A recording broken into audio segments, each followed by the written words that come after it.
और ये सारी चीजें मैं सिर्फ स्टूडेंट्स के लिए नहीं बता रहा, मैं ये सारी चीजें बता रहा हूं यहाँ आने वाले सभी व्यक्तियों के लिए, वो चाहे टूरिस्ट वीजा में आ रहे हों और चाहे स्टूडेंट वीजा में आ रहे हो, पीआर आ रहे हो, टीआर आ रहे हो, किसी भी वीजा में अगर आप आ रहे हैं, ऑस्ट्रेलिया आ रहे हैं, तो इन बातों का आप ख्याल रखें कि भूल करके भी ये सब कुछ कभी भी यहाँ पर ना करें। अन्यथा वीडियो को देखिएगा अंत तक, इसमें भी मैं आप लोगों को देने वाला हूँ बहुत सारी इंफॉर्मेशंस, जानकारियां जो शायद आपके काम आ सकें। और इसी तरह से अपना प्यार बनाए रखिए। अगर अभी तक आपने चैनल को हमारे सब्सक्राइब नहीं किया तो भैया हम्बल रिक्वेस्ट है आपसे कि चैनल को सब्सक्राइब ज़रूर कर लीजिएगा। ये देखिए मित्रों, ये है पैरामाटा रिवर साइड। यहाँ पे ये एक म्यूजियम बन रहा है। यहाँ लगभग आपको पैरामाटा के एरिया में सभी जगहों में इस तरह से कंस्ट्रक्शन साइट्स मिलेंगी। आजकल बहुत ज़्यादा भैया यहाँ पर बिल्डिंगें वगैरह सब बन रही हैं, बहुत सारा काम हो रहा है। लाइक हमारे देखते देखते जो है तो ये एरिया काफ़ी चेंज हो गया। मैं अब धीरे धीरे जो है तो सिडनी का मौसम बदल रहा है। जैसे अपने यहाँ पर बसंत ऋतु होती है तो ये वैसे ही लगभग सितंबर अक्टूबर का जो टाइम रहेगा, और अगर बहुत गर्मी नहीं पड़ी तो नवंबर भी ठीक ठाक सा रहता है। फिर दिसंबर, जनवरी, फरवरी उधर थोड़ा सा ठीक ठाक सी गर्मी हो जाएगी।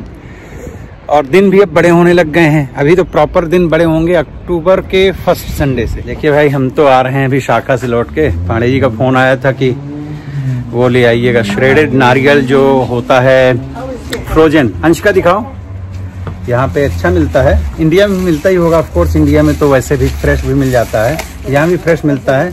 तो ये श्रेडेड नारियल है। तो ये 2 पैकेट लेके आए और अभी मार रहे थे, देखा विक्की माता जो है आ चुकी हैं। मैडम कुछ बातें कर रही हैं। Good morning. Nice to talk to you. Where are you coming from? Where are you coming from? From Malta. From Malta. From home. Yeah. From home. Today. मैं शूज खोल रहा हूँ, तो अभी ये पता नहीं है कि पांडे जी ने श्रेडेड नारियल मंगाए क्यों हैं, क्योंकि शाखा में था, मैं तो बात नहीं कर पाया। तो फिर क्या बनाने जा रही? मेंदू वड़ा का। ओके। गई थी। पीस लिया। इसमें मिर्च डाली है अच्छे से कि नहीं? ये देखिए ग्रीन ग्रीन वही है। ये क्या है? ओ, ये सांभर देखिए रेडी है। इसमें भी धनिया डालना थोड़ा सा। ओहो, अब तो बहुत तेज भूख लग रही है। जरा चटनी पीस के, हाँ जरा जल्दी पीछो। तो अब देखिए बंधुओं, ये छेद वाले बन रहे हैं मेंदू वड़ा। अब ये थोड़ी धीमी आंच में पकते हैं तो अंदर तक पक जाते हैं। अदरवाइज तो क्या होता है कि ऊपर ऊपर तो जलने लगेंगे लेकिन अंदर कच्चे रह जाते हैं। और ये इसका दाल जो पिसी रखी हुई है। तो ये देखिए हमारे वड़ा बन करके आ गए हैं और हमने विक्की को भी दिया है, विक्की खा रही हैं। और अंशिका तो पहले से सांभर ले रही हैं। और ये चटनी भी बनी है अभी जो हम नारियल लेके आए थे। How is it? Very strong. Very strong, क्योंकि मिर्च होगी ना उसमें। कैसा है अंशिका? बहुत गरम है और बहुत टेस्टी है। गरम तो ऑफ कोर्स होगा ही होगा। तो टेस्टी है? नमक वगैरह बराबर है? हम लोग मुंबई में भी खाते थे और अच्छा बहुत लगता है। तो इसको करेंगे इसमें डिप। चटनी पहले ही मैंने डाल दी है।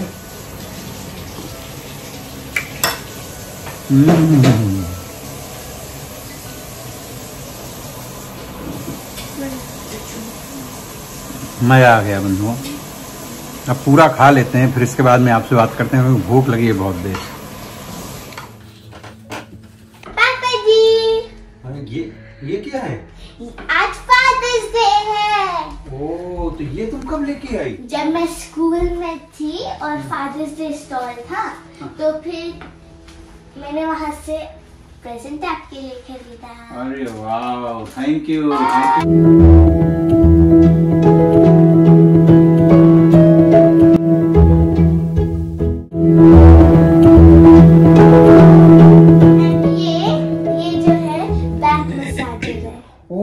ये तो बहुत अच्छा है। ऐसे से वाह। और ये स्ट्रेच भी हो सकता है।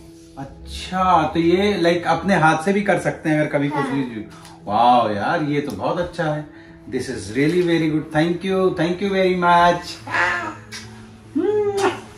और कार्ड भी तुमने लिखा है, Anshika Pandey, happy father's day. तो ये कार्ड भी वहाँ मिला था क्या तुमको? नहीं, ये हम लोग ने खरीदा जब हम लोग मॉल गए थे। ओह, तो ये मॉल से खरीद के लाई हो। Very good, lovely, thank you very much, I love it. कैसे खोलते हैं बताओ? वाह, काफी अच्छा है, बहुत अच्छा है। लवली, थैंक यू मेरे बच्चों। I love you, पापा जी। I love you 2 3 4 5 6 700,000। चलो गुड। तो ये केक अभी काटना है? हाँ, अभी हम नहा के आ रहे हैं। Wow, it looks so good. Happy Father's Day to you. Cake आ रहा है। Happy Father's Day to you. Happy Father's Day to Papa ji. Dear Papa ji, dear Anshika ji, dear dear dear dear, वाह, देख तो बड़ा अच्छा रहा है भाई। कैसा है टेस्ट में? जिसे खाना है वो सबसे पहले एकदम, ये लेफ्ट हैंड से खिला देते हैं। आ जाओ नजदीक आओ, आओ अम्मा को भी खिला देते हैं। आ जाओ, आप पापा खा लें, हाँ, खुद खाएं।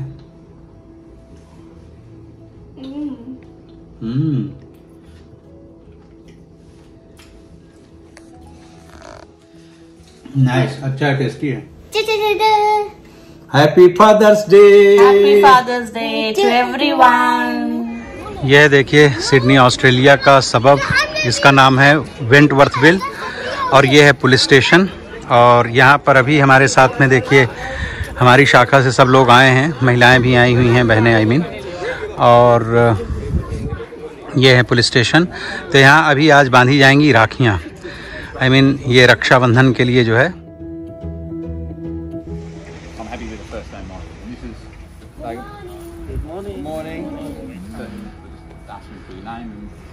My name is Julian. So, Officer Julian and my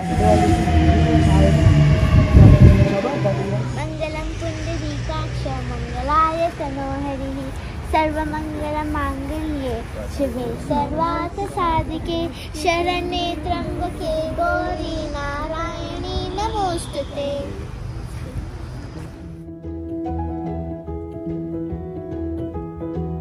Thank you. You're welcome. Thank you for coming to visit. You might have a question about certain things. If you need help, you need saving, or you see someone who makes you a bit uncomfortable, so you can ring us. But it's also about even just doing what we're doing today, is just building that relationship, so the community and the police, so we all work together. I said, the reason why you're here today is so we can protect each other. I said yes, as our roles, Officer Julie and myself, yeah, look, we have a very important role to protect the community, but it's also without the help of the community and all you guys and girls here. I said, if we don't get help from you guys, it's... Thank you. My pleasure. Come on, keep going.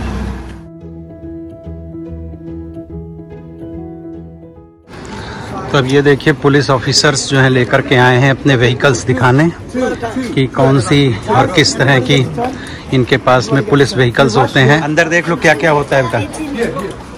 तो ये है देखिए अंदर से police officers का vehicle, और ये इस तरह से इनके पास यहाँ होते हैं सब सिस्टम, और ये ऊपर इस तरह से लगे होते हैं।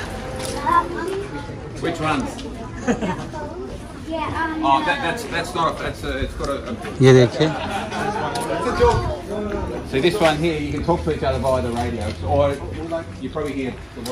पुलिस ऑफिसर्स एक्सप्लेन कर रहे हैं कि इसमें जो इक्विपमेंट्स लगे हैं वो किस तरह से ऑपरेट होते हैं, उनके क्या क्या काम हैं।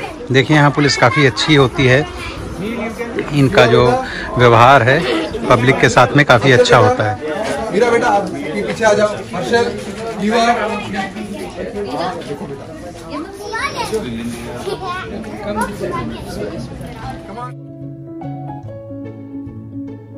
लोग गए थे पुलिस स्टेशन, अब हम आ गए हैं अपने घर। यहाँ पे है देखिए पोर्टो, तो अब यहाँ से कुछ खाएंगे। क्या ऑर्डर किया पानी तुमने यहाँ पे? मैंने ऑर्डर किया है, order 2 veggie burger meal. Okay, Chips and extra hot chili sauce. हाँ, एक्स्ट्रा हॉट चिली सॉस। और चिप्स ओके, होल्ड, अंशिका गिरने न पाए बेटा, अच्छे से होल्ड करो। टिश्यू फैला दो ना। और वो हाँ ओके। तो यस, अभी हम लोग खाते हैं अपना, भैया ये क्या बोले, लंच टाइम तो नहीं है अभी, लंच से अर्ली है, तो ब्रेकफास्ट और लंच के बीच का टाइम है। आज खाते पीते बाहर ही आज खाना वाना रहेगा, तो बने रहिए साथ में, देखिए वीडियो को अंत तक। तो ये देखो हो गया बर्गर और चिप्स वगैरह खा करके, तो ये मील में क्या होता है कि यहाँ पे कोल्ड ड्रिंक देते हैं, पर हम लोग कोल्ड ड्रिंक वगैरह नहीं पीते, तो हम लोग पानी ले लेते हैं उसकी जगह। तो काफ़ी अच्छा था। अपोर्टो का बर्गर थोड़ा सा डिफरेंट होता है हंग्री जैक से, अच्छा था लेकिन कुल मिला जुला के। और फिर भूख लगी हो ना तो सब कुछ अच्छा लगता है। तो चलिए मित्रों, आज मैं बताता हूँ आपको कि यहाँ पर कौन सी मिस्टेक्स नहीं करनी चाहिए, आई मीन कौन सी थिंग्स नहीं करनी चाहिए, या एक तरह से इसे आप सिविक सेंस से जोड़ करके देख सकते हैं। तो सबसे पहले जब आप किसी ऑस्ट्रेलियन फ्रेंड से मिलते हैं तो तुरंत उसको गले लगा करके, आई मीन हग करके और किस वगैरह ना करें। यहाँ जनरली लोग जो हैं हाय हेलो करते हैं या फिर हैंड शेक कर लेते हैं, क्योंकि ऑस्ट्रेलियंस फिजिकल डिस्टेंस या अपनी प्राइवेसी को बड़ी इंपॉर्टेंस देते हैं। हाँ, एक बार अगर आप करीबी मित्र हो गए और उसके बाद में आप उनके साथ में हग करते हैं और उनको किस करते हैं तो दैट इज ओके, लेकिन जब आप शुरू में मिल रहे होते हैं तो तुरंत उनके साथ में इस तरह का व्यवहार न करें। और जब आप किसी ऑस्ट्रेलियन व्यक्ति से साथ में बात कर रहे हैं तो आई कांटेक्ट करके ही बात करें, यानी आंखों में देखते हुए बातें करें, आंखों में आंखें डाल करके, वो थोड़ा धमकी वाले उसमें नहीं, एक रिस्पेक्टफुली उनकी आंखों में देखते हुए ही उनकी बात को सुने और उनके साथ में किसी भी तरह का कन्वर्सेशन करें। अगर आप ऐसा नहीं करते हैं, इधर उधर देखते हैं और बातचीत कर रहे हैं, तो उनको ऐसा लगेगा कि आप उनकी डिसरिस्पेक्ट कर रहे हैं या फिर आप उनकी बातचीत में इंटरेस्ट नहीं ले रहे हैं। तो जब भी आप ऑस्ट्रेलियंस के साथ में बात करें तो उनके साथ में आई कांटेक्ट करें और अपना जेस्चर शो करें कि आप उनकी बात को सुन रहे हैं और गंभीरता पूर्वक ले रहे हैं। यदि आप कभी पब्लिक प्लेस में जाते हैं, जैसे कि कैंपिंग करने जा रहे हों या बीच साइड में जा रहे हों या हाइकिंग करने जा रहे हों, ऐसी किसी जगह पर जाकर के फिर आप वहां पर लाउड म्यूजिक ना बजाएं। इवन अगर आप जंगल में कैंपिंग वगैरह करने जा रहे होते हैं तो वहां पर भी बहुत लाउड म्यूजिक न बजाएं, क्योंकि ये इस बात का बुरा मानते हैं। तो अगर आपको म्यूजिक वगैरह सुनना है तो ऐसे पब्लिक प्लेसेस में जाकर के आप थोड़ा सा कम वॉल्यूम में म्यूजिक सुन सकते हैं। म्यूजिक में कोई प्रॉब्लम नहीं, लेकिन लाउड बजा करके और ये शो ऑफ ना करें, अदरवाइज ये आपके बैड मैनर्स होंगे इनकी नजरों में। यदि आप वर्क प्लेस में हैं, ऑफिस में हैं या किसी इंस्टीट्यूट में हैं या कहीं ऐसी जगह पर है जहां पर आपको कुछ सिखाया या बताया जा रहा है और आपको इनसे कोई प्रश्न पूछना है तो प्रश्न बड़े पोलाइट मैनर में जाकर के पूछें। ऐसे नहीं कि आप एकदम रूड या आप ऐसे साउंड हो कि आप थोड़े से इलिटरेट टाइप में, ऐसा ना करें। प्रश्न पूछने में कोई दिक्कत नहीं। वैसे तो आप जब प्रश्न पूछते हैं तो इनको अच्छा लगता है, इन्हें लगता है कि आप इनकी बात को गंभीरता से ले रहे हैं, गंभीरता से सुन रहे हैं, आप इनके साथ में एंगेज हो रहे हैं। लेकिन जब प्रश्न करें, क्योंकि ये ऑस्ट्रेलियंस बड़े पोलाइट होते हैं, बड़े मैनर्स वाले होते हैं, तो इनके साथ में जब भी आप कोई क्वेश्चन आंसर करें तो थोड़ा पोलाइट रह करके और इनको रिस्पेक्ट देते हुए ही इनसे बातचीत करना चाहिए। एक और बात कि अगर आप यहाँ वर्क प्लेस में या ऑफिस में या ऐसे किसी सार्वजनिक स्थान में हैं तो वहां किसी को लेकर के गॉसिप्स ना करें, आई मीन किसी की बुराई ना करें, एंड स्पेशली किसी की अपीयरेंस, किसी के व्यवहार, किसी के लुक पर कोई कमेंट वगैरह ना करें। और अगर आप ये चीजें करते हैं, स्पेशली अगर आप वर्क प्लेस में करते हैं और किसी भी तरह से आपकी कंप्लेंट हो जाती है तो ये इतना घातक साबित हो सकता है कि आपकी नौकरी भी वहां से जा सकती है। तो आप गॉसिप्स करना अवॉइड करें ऐसे किसी विषय में जिसमें किसी की बुराई शामिल हो या ऐसा लग रहा हो कि आपके व्यवहार से डिस्क्रिमिनेशन की झलक आ रही हो। ऐसा करने से आप बचें, क्योंकि ये यहाँ पर अच्छा नहीं माना जाता है। कि अगर आपको यहाँ किसी ने इनवाइट किया, सपोज किसी के यहाँ पर बर्थडे पार्टी है या एनिवर्सरी पार्टी है, किसी भी तरह की गैदरिंग है और उन्होंने आपको इनवाइट किया उस पार्टी में आने के लिए, आपने RSVP करके, आई मीन अगर आपने कंफर्म नहीं किया कि आप आ रहे हैं, वैसे अगर आप नहीं पहुंच पा रहे हैं तो अपना जो भी कारण है वो दे करके उन्हें आप मना भी कर सकते हैं। मना करने पर वो इतना बुरा नहीं मानेंगे अगर आपने लास्ट मोमेंट तक उन्हें होल्ड करके रखा कि आपने जवाब ही नहीं दिया, आप अभी तक सोच ही रहे हैं। इस बात का ये लोग बहुत बुरा मानते हैं। दूसरी चीज, अगर आप कहीं किसी पार्टी में जा रहे हैं और आपसे कहा गया है पहले से, होस्ट ने बोला है कि भाई आप कोई गिफ्ट वगैरह लेकर के ना आना, तो भी आप एकदम खाली हाथ ना जाएं। भले ही चॉकलेट्स लेकर के जाएं या वैसे तो यहाँ अंग्रेजों के यहाँ पर वाइन वगैरह का कल्चर है वो लेकर के जाएं या बुके फ्लावर्स ही लेकर के जाएं, पर एकदम खाली हाथ जाना अच्छा नहीं होता है। यहाँ पर कुछ ना कुछ लेकर के जाएं, भले ही होस्ट ने आपको मना किया हो। यही यहाँ की सभ्यता है। ऑस्ट्रेलियंस बहुत पंक्चुअल होते हैं और ये दूसरों में भी पंक्चुअलिटी पसंद करते हैं। सपोज किसी के यहाँ आपका 8 बजे जाने का टाइम फिक्स हुआ है तो अब 8 की जगह 8:05, 8:10 को पहुंच जाए या 8:15 बजे तक पहुंच जाए। लेकिन जैसा कि हमारे अपने देश में होता है कि जो जितना देर से आएगा वो उतना ही बड़ा VIP होगा, यहाँ पर ये कल्चर नहीं है। अगर आप लेट पहुंचते हैं किसी के यहाँ पर तो वो इसे अपनी डिसरिस्पेक्ट समझते हैं और इसे आपके बैड मैनर्स कंसीडर करते हैं। तो अगर कहीं पर भी आपका कोई टाइम फिक्स है पहुंचने का तो आप कोशिश करके उसी समय पर, निर्धारित समय पर ही पहुंचे। कहीं किसी के यहाँ भी आपको जाना है, मान लीजिए कोई यहाँ का ऑस्ट्रेलियन फ्रेंड भी है, तो भी अगर वो ऑफिस का फ्रेंड है, ऑफिस में जाना है मिलने, वर्क प्लेस में जाना है मिलने, तो ऑफ कोर्स अपॉइंटमेंट लें, भले ही वो आप मित्र हैं आपस में। और अगर ऐसे ही रैंडमली भी किसी के घर मिलने जाना है तो बेहतर ये होगा कि उसके घर पहुंचने से पहले आप उसके साथ में फोन करके कोऑर्डिनेट कर लें। बगैर उसे अपने आने की सूचना दिए हुए उनके यहाँ पर पहुंचना, ये बैड मैनर्स हैं। मान लीजिए आप किसी ऐसे गैदरिंग में हैं या ऐसी किसी पार्टी में हैं, या छोटी मोटी लोग फैमिली गैदरिंग करते रहते हैं, 2-4 फ्रेंड्स वगैरह आते हैं, ऐसी जगह पर हैं और आप वहां जाकर के ऑल ऑफ सडन, चाहे ऑस्ट्रेलियन पॉलिटिक्स हो या वर्ल्ड वाइड पॉलिटिक्स हो या किसी भी तरह की पॉलिटिक्स पे आप जाकर के डिस्कशन करना शुरू कर दें, ये भी बहुत बुरा माना जाता है यहाँ पर। एंड रिलीजियस टॉपिक्स पे भी आप ओपनली इस तरह से डिस्कस ना करें यहाँ पर। अब देखिए, अगर आप क्लोज फ्रेंड्स हैं, आपस में अक्सर मिलते हैं, पहले से अच्छी दोस्ती हो गई है, फिर तो आप किसी भी टॉपिक पे लंबी लंबी डिस्कशंस कर सकते हैं। आपको ये चीज देखनी पड़ेगी कि जहां आप बातचीत कर रहे हैं वहां के लोग इन विषयों पर कंफर्टेबल हैं कि नहीं, क्योंकि इन जनरल यहाँ पॉलिटिक्स वगैरह को डिस्कस नहीं किया जाता है और रिलीजियस बिलीव्स भी लोगों के बहुत पर्सनल होते हैं। तो आप जब तक किसी के साथ बहुत क्लोज ना हो जाएं, जाकर के इन विषयों पे डिस्कशन न करें। अगर आप ऐसा करते हैं तो इसे ये लोग बुरा मानते हैं। मान लीजिए आप ऐसे किसी गैदरिंग में हैं या ऐसे किसी स्थान में हैं या वर्क प्लेस में हैं, ऑफिस में भी हैं, या 5-10 लोग जहां पर हैं, वहां आपको ऑल ऑफ सडन पता चला आपकी कंट्री का कोई व्यक्ति मिल गया या आपकी भाषा बोलने वाले 1-2 लोग मिल गए, बाकी के 10-20 और लोग भी हैं, तो आप अपनी ही भाषा में वहां पर बातचीत करना शुरू कर जाएं और लोग आपको देखने लगें, यानी लोग आपके साथ में कनेक्ट ना कर पाए। वैसे अगर आप अंग्रेजी में बात कर रहे थे तो सबको आपसे कोई लेना देना नहीं, आपकी बातचीत से भी कोई लेना देना नहीं, लेकिन ऐसी जगह पर, और स्पेशली अगर आप अपने घर में पता चला 4 अंग्रेज हैं और 4 इंडियंस हैं, या आपकी जिस भी कंट्री से आप बिलोंग करते हैं और जो भी आपकी अपनी नेटिव लैंग्वेज हो उसमें आप बातचीत करने लगते हैं, तो बाकी के जो भी अंग्रेज हैं या बाकी के जो ऑस्ट्रेलियंस हैं उनको काफी बुरा लगता है। तो इस बात की कोशिश करें कि आप हो सके जितनी देर बाकी दूसरी भाषाओं के बोलने वाले लोग हैं, क्योंकि इंग्लिश यहाँ की नेशनल लैंग्वेज है, तो आप इंग्लिश में ही बात करें, अदरवाइज वो इसे अपनी डिसरिस्पेक्ट समझते हैं। तो ध्यान रखिएगा, किसी भी गैदरिंग में या जहां पर 4 लोग हों, वहां पर पता चला आप हिंदी वाले मिल गए, गुजराती लोग मिल गए, या मराठी लोग मिल गए, तमिल मिल गए, या किसी भी और दूसरी भाषा में, कृपया इस बात का ध्यान रखिए कि अगर आपके साथ में ऑस्ट्रेलियन फ्रेंड्स हैं तो आप अपनी भाषा में उनके सामने बातचीत करके उनको डिसरिस्पेक्ट ना करें, आप इंग्लिश में बातचीत करें ताकि वो भी आपके साथ में कनेक्ट हो सकें। अगर आप रोड पे चल रहे हैं या पार्क पे चल रहे हैं, इवन अगर आप जंगल में हैं या प्लेटफॉर्म में हैं, स्टेशन में हैं, कहीं पर भी हैं और आपके हाथ में किसी भी तरह का कोई प्लास्टिक या कचरा है, उसे आप कहीं पर भी मत फेंकिए। यहां पर इस चीज को बहुत ही बुरा माना जाता है। वैसे तो यहां पर लगभग सभी पब्लिक प्लेसेस में आपको बिन्स मिल जाएंगे, लेकिन कहीं अगर ऐसा लगता है आपको कि आपको बिन्स नहीं मिल रहे हैं, तो आपके द्वारा जो कचरा निकला है उसे आप किसी प्लास्टिक के बैग में डाल करके अपनी कार में रख लीजिए, अगर आप कार से चल रहे हैं। और अगर ऐसा नहीं है, आप ऐसे पैदल चल रहे हैं या पब्लिक ट्रांसपोर्ट यूज कर रहे हैं, तो ऐसी स्थिति में आपके पास अपना हैंड बैग हो, उसमें कचरा अपना रख लीजिए या अपनी पॉकेट में रख लीजिए, और जब उचित स्थान मिले जहां कहीं पर भी आपको बिन वगैरह मिले, वहां पर उस कचरे को फेंकिए। क्योंकि यहां पर पब्लिक प्लेसेस में या कहीं पर भी कचरा फेंकना, इवन जंगल में भी यहां यूं बॉटल्स निकाल करके, प्लास्टिक की थैलियां निकाल करके लोग नहीं फेंकते हैं।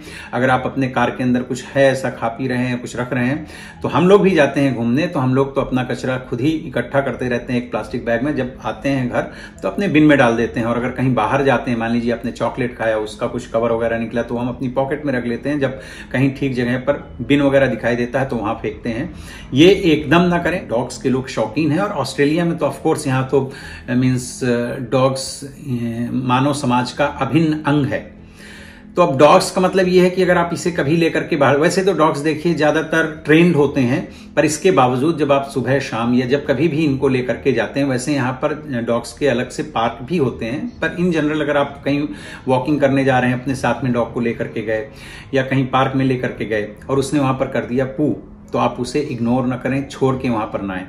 आप अपने घर से ही एक प्लास्टिक की थैली जेब में डाल करके लेकर के जाएं कि उस पू को पिक करें और कहीं सही उचित स्थान में उसे फेंकें।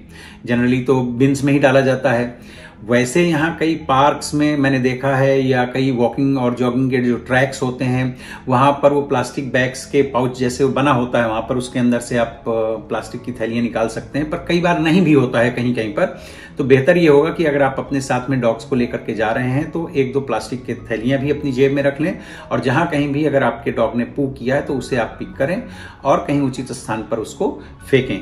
अगर ऐसा आप नहीं करते हैं और किसी ने आपको देखा और नहीं भी देखा तो सोचिए ना कि इतनी साफ सुथरी कंट्री को आप अपनी ओर से गंदा कर रहे हैं तो कितना आपको बुरा लगेगा, और कोई और देखेगा तब तो डेफिनेटली इंसल्ट वाली बात होगी। अगर आप पब्लिक ट्रांसपोर्ट यूज कर रहे हैं जैसे कि बस, ट्रेन, ट्रैम, लाइट रेल या फिर फेरी, ऐसी जगहों में आप जब भी ट्रैवल करें, यहाँ होता है ओपेल कार्ड, तो ओपेल कार्ड कहीं पर भी आपको मिल जाएगा, वहां से ले लीजिए और उसमें पैसे टॉप अप करवा करके और उसको टैप करके ही, चाहे आप ट्रेन में बैठ रहे हो, बस में बैठ रहे हो या फिर फेरी में बैठ रहे हो, लाइट रेल में बैठ रहे हो, उसमें बैठें और जब आप जहां पर भी उतरें, जहां उतरेंगे आपको वहां पर भी वो टैपिंग मशीन होगी, आप उसमें टैप करें और वो पैसा आपका जितनी दूरी तय की है उसके हिसाब से कट जाएगा।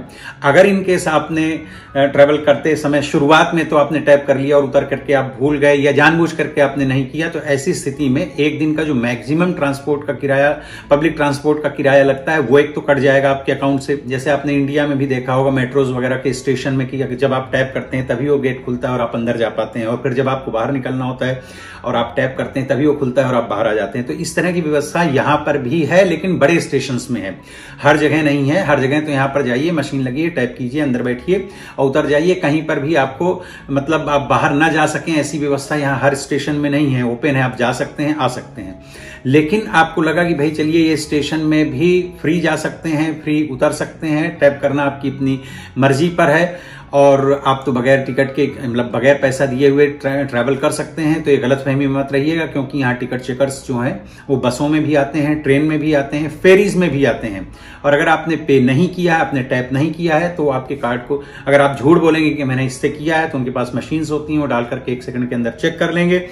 और अगर आपने नहीं किराया पे किया है तो आपको $70 से लेकर के $100 तक का पेनल्टी भी लग सकती है, फाइन भी लग सकता है। यहां पर बगैर किराया दिए हुए ट्रैवल ना करें। अब ट्रेन से ही रिलेटेड दूसरी मैं बात आपको बता देता हूं कि अगर आप ट्रेन में ट्रैवल कर रहे हैं, बस वगैरह में ट्रैवल कर रहे हैं, तो भूल करके भी आप बैठते हैं तो आपके सामने जो सीट होती है उसमें पैर वगैरह न रखें, क्योंकि अगर कंप्लेंट हो गई या पुलिस वालों ने देख लिया या किसी ऑफिसर ने देख लिया या ट्रांसपोर्ट के किसी कर्मचारी ने देख लिया तो ये दंडनीय अपराध है, आप अरेस्ट तक हो सकते हैं। मेरे से हम अपने यहाँ इंडिया में लगभग सभी शॉप्स में, छोटी बड़ी, इवन भाजी वालों के यहाँ तक जाकर के हम बार्गेनिंग करते हैं, हमारी आदत होती है। हमारी आदत क्या है, हमारे यहाँ की ये कल्चर है।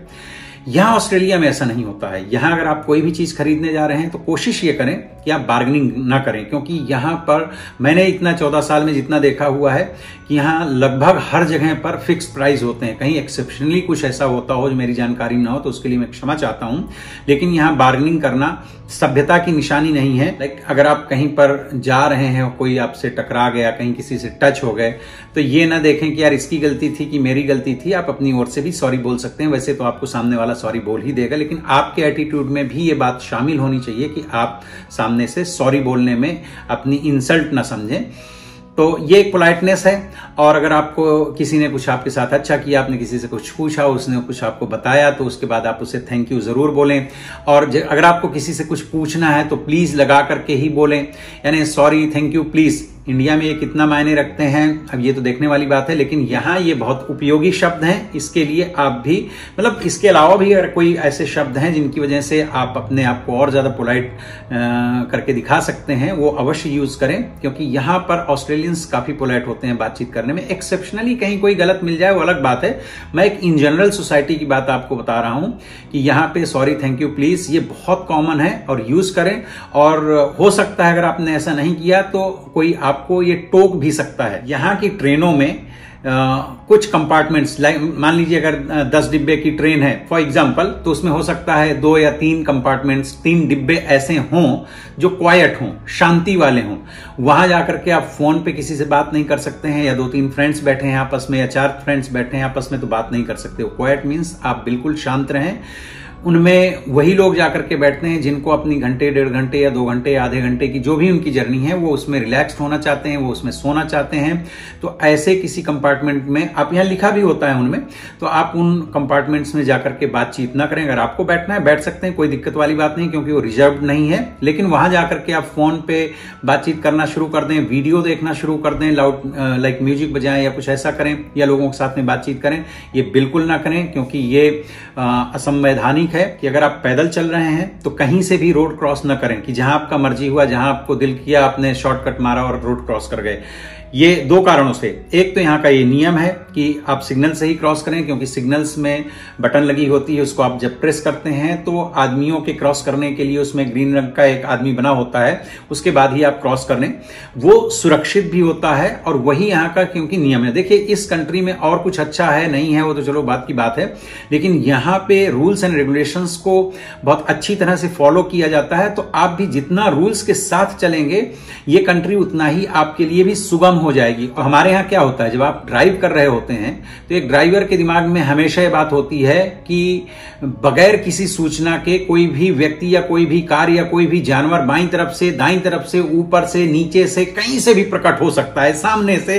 मतलब आप इस ट्रैक से जा रहे हैं, ये ट्रैक ही इधर जाने वालों का है, सामने से ट्रक आ जाए, बस आ जाए, बड़े बड़े एक्सीडेंट्स होते हैं, हम सब लोग देखते हैं, हम सब लोगों को ये बात पता है। यहां ऐसा नहीं है।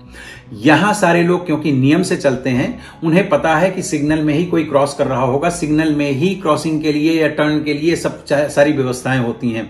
वो अपने एक माइंड सेटअप के साथ में चल रहे हैं। अगर आप बीच से क्रॉस कर रहे हैं, आपको तो लगेगा भाई उसने देख करके रोकना है। ऑफ कोर्स रोकना चाहिए, वो सिखाया भी जाता है, लेकिन क्योंकि यहां इतना ज्यादा नियमों का पालन करते करते माइंड जो है बड़ा मशीन की तरह काम करता है कि हो सकता है मिस्टेक हो जाए और आपका एक्सीडेंट हो जाए। तो आप अपनी सुरक्षा के लिए भी रोड कहीं से भी ना क्रॉस करें, वहीं से क्रॉस करें जहां पर आपके लिए वो व्यवस्था दी गई है। अगर आप पैदल भी चल रहे हैं तो आपके लिए भी नियम है, ऐसा नहीं है कि केवल ड्राइव करने वालों के लिए ही नियम है।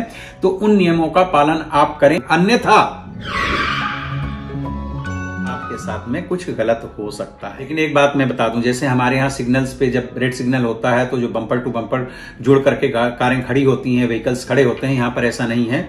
यहाँ पर अगर सिग्नल रेड है और आपको रुकना है, आपके सामने एक गाड़ी खड़ी है, तो आप अपनी गाड़ी के और उस गाड़ी के बीच में डिस्टेंस कितना रखें। तो उसके लिए आप समझ लीजिए कि सामने वाले की कार के पिछले टायर जमीन में टच हुए, आपको स्टीयरिंग में नॉर्मल बैठे हुए उसके जमीन में टच हुए टायर दिखने चाहिए, यानी जमीन और टायर दोनों दिखने चाहिए। ऐसा नहीं कि केवल उसके सामने वाले की कार का टायरों का ऊपरी हिस्सा दिखाई दे रहा है, आपको जमीन से टच हुआ तो एक सफिशियंट गैप होता है। और जब आप कार चला रहे हैं तो एक कार से और दूसरी कार के बीच में डिस्टेंस कितना रहना चाहिए। मान लीजिए एक खंभे को आप पॉइंट कर लीजिए कि जैसे ही आपके आगे वाला व्हीकल निकला और आप जब उस खंभे को क्रॉस करें तो दोनों के बीच की जो दूरी है वो कितनी होनी चाहिए, आप मन में काउंट कर सकते हैं। जैसे वो क्रॉस हो जाए 1001, 1002, 1003, इतना बोलने में जितना गैप लगता है इतना डिस्टेंस जो है आपको रखना चाहिए, क्योंकि आप 60, 70, 80 या 110 की स्पीड में जब आप गाड़ी चला रहे हैं और अचानक आपके सामने वाले गाड़ी को कुछ होता है तो आपके पास में इतना गैप होना चाहिए, इतना डिस्टेंस होना चाहिए कि आप अपनी गाड़ी को कंट्रोल कर सकें। तो ये कुछ बेसिक चीजें थी जो ऑस्ट्रेलिया से रिलेटेड बड़ी इंपॉर्टेंट मुझे लगी हैं। हालांकि बड़ी छोटी छोटी बातें, लेकिन इससे सिविक सेंस पता चलता है, इससे पता चलता है कि आप ऑस्ट्रेलिया के बारे में कितनी जानकारी रखते हैं। और यहां इस तरह की जानकारियों के साथ में जब आप किसी के साथ में व्यवहार करेंगे तो कई मुश्किलें आपकी आसान हो सकती हैं और लोग भी आपके साथ में सरलता से जुड़ सकेंगे। तो मित्रों, अगर वीडियो अच्छा लगा हो तो एक लाइक जरूर दीजिएगा और चैनल को अगर अभी तक आपने सब्सक्राइब नहीं किया है तो प्लीज सब्सक्राइब कर लीजिए और वो जो बेल आइकन है उसको प्रेस कर लीजिएगा। मिलता हूं फिर किसी दूसरे वीडियो में, तब तक अपना ध्यान रखिए। Take care, bye bye.